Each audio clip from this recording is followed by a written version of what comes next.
नमस्ते दोस्तों, हमारे चैनल में आपका स्वागत है। मेडिसिन फार्मेसी दोस्तों, आज जो हम बात कर रहे हैं रोनस्लेव डीएस सस्पेंशन के बारे में बात करेंगे दोस्तों। इसकी यूज़, इसका साइड इफेक्ट, इसकी डोज, इसके कॉन्ट्राइंडिकेटेड, इसकी फुल जानकारी हम आपको हिंदी में देंगे। तो इसी तरीके की दवाइयों की मेन जानकारी हिंदी में पाने के लिए हमारे चैनल को लाइक और सब्सक्राइब और साथ ही बेल आइकन ज़रूर दबा दीजिए, ताकि जो न्यू वीडियो डालें उसका नोटिफिकेशन आपको सबसे पहले मिल सके। तो चलिए दोस्तों, वीडियो शुरू कर लेते हैं। तो दोस्तों, आज जो हम बात कर रहे हैं रोनक्लीव डीएस सस्पेंशन के बारे में बात कर रहे हैं दोस्तों, जो कि कुछ अपने अलग अलग ब्रांड नेम से मार्केट में अवेलेबल हो जाता है। अब मैं आपको बता देता हूँ दोस्तों, इसकी जो मार्केट में एमआरपी होती है ये आपको 180 रुपये से लेके 250 रुपये तक का आपको मिल जाता है। अलग अलग कंपनी इसको मैन्युफैक्चरिंग करती है, जेनेरिक और एथिकल में भी मिल जाता है।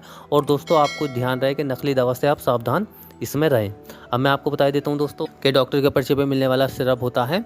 और अब मैं इसके सॉल्ट यानी इंग्रेडिएंट के बारे में बता देता हूँ कि क्या इसका सॉल्ट है, जो केमिकल है इसका दवा का नाम है, वो इसके अंदर एमॉक्सिसिलिन एंड पोटेशियम क्लेविनेट इसके अंदर है। जैसे कि आप देख रहे हैं दोस्तों, एमॉक्सिसिलिन एंड पोटेशियम क्लेविनेट इसके अंदर है दोस्तों। तो इसके अंदर क्लेविनेट एसिड नहीं है, खाली क्लेविनेट है। तो जैसे देख रहे हैं, ये दवाओं की कॉम्बिनेशन है। अब मैं आपको बता देता हूँ इसकी यूजेस के बारे में जान लेते हैं। तो इसकी यूज, जैसे कि आपको सभी को पता है, एक एंटीबायोटिक सस्पेंशन यानी सिरप है, दवाई है। तो ये आपको टेबलेट फॉर्म में मिल जाती है और इंजेक्शन फॉर्म में भी एमॉक्सिसिलिन मिल जाता है आपको, और पाउडर फॉर्म में, सिरप फॉर्म में भी आपको ये अवेलेबल हो जाता है। तो इसके जो यूज़ लिए जाते हैं वो लिए जाते हैं, जैसे कान में इन्फेक्शन हो गया हो या सबसे ज़्यादा दम्मे में, नमूनिए में इसका यूज़ लिया जाता है, जो कि फेफड़ों से रिलेटिव बीमारी होती है उसमें इसका यूज़ लेते हैं। या यूटीआई इन्फेक्शन में लिया जाता है, या गले में टॉन्सिल हो जाते हैं उसमें भी इसका यूज़ लिया जाता है, ताकि कुछ खाने में दर्द होता है। टॉन्सिल का मतलब गले में सूजन, गांठ बन जाती है, उस कंडीशन में इसका यूज़ लेते हैं। या स्किन इन्फेक्शन हो जाता है उसमें भी इसका यूज़ लिया जाता है दोस्तों। या गले में इन्फेक्शन भी हो जाता है उसमें भी, सेप्टिक गठिया में भी इसका यूज़ लिया जाता है। या बैक्टीरिया वेजाइनस जो महिलाओं में होता है, वेजाइनस बैक्टीरिया जो होता है, जो महिलाओं की योनि में हो जाता है, जैसे सफ़ेद पानी सा आता है बैक्टीरिया की वजह से, तो उसमें भी इसका यूज़ अच्छा लिया जाता है। और ब्लड में इन्फेक्शन हो जाता है, स्किन इन्फेक्शन हो जाता है, तो इन कंडीशनों में इसका यूज़ लिया जाता है, क्योंकि एक तरीके की एंटीबायोटिक मेडिसिन होती है, तो इसका यूज़ काफ़ी में लिया जाता है। लेकिन सबसे ज़्यादा जो यूज़ ली जाने वाली है कौन सी बीमारी में, एक तो नमूनिए में इसका सबसे ज़्यादा यूज़ लिया जाता है, जिसमें सांस लेने में दिक्कत होती है, बार बार खांसी आती है, उस कंडीशन में सीना खड़खड़ बोलता है, उसमें इसका यूज़ लिया जाता है सबसे ज़्यादा।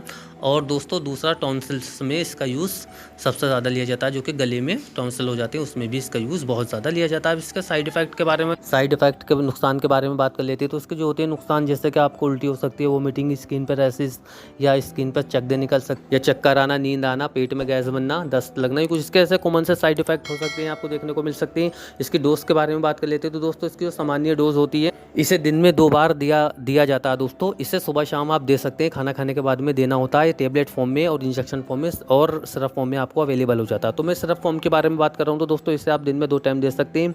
इसे खाना खाने के बाद में देना होता है। अगर आपका बच्चा 5 साल का है तो इसे 5 ml आप नाप के 2 टाइम दिन में दे सकते हैं खाना खाने के बाद में। अगर आपका बच्चा मान लीजिए 2.5 साल का है तो आप उसे 2.5 ml 2.5 ml दे सकते हैं। और अगर बच्चा 1 साल का है तो आप उसे 1.5 ml दे सकते हैं।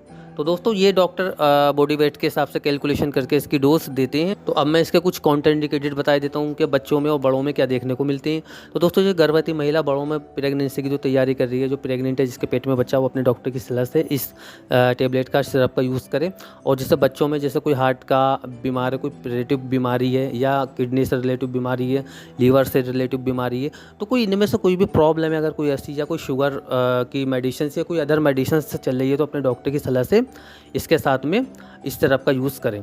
अब मैं बता देता हूँ, इसके साथ में अल्कोहल का यूज़ ना करें। खाना खाने के बाद में इस सिरप को लेना होता है। और इस सिरप का जो ड्यूरेशन टाइम होता है, इसे 3 से 5 दिन तक लिया जाता है। इससे ज़्यादा लें तो अपने डॉक्टर से कंसल्ट करके इस सिरप को लें। और इसे तब आप पानी में घोल लेते हैं, तो इसका जो टाइम होता है, इसे आप 10 दिन तक आप चला सकते हैं।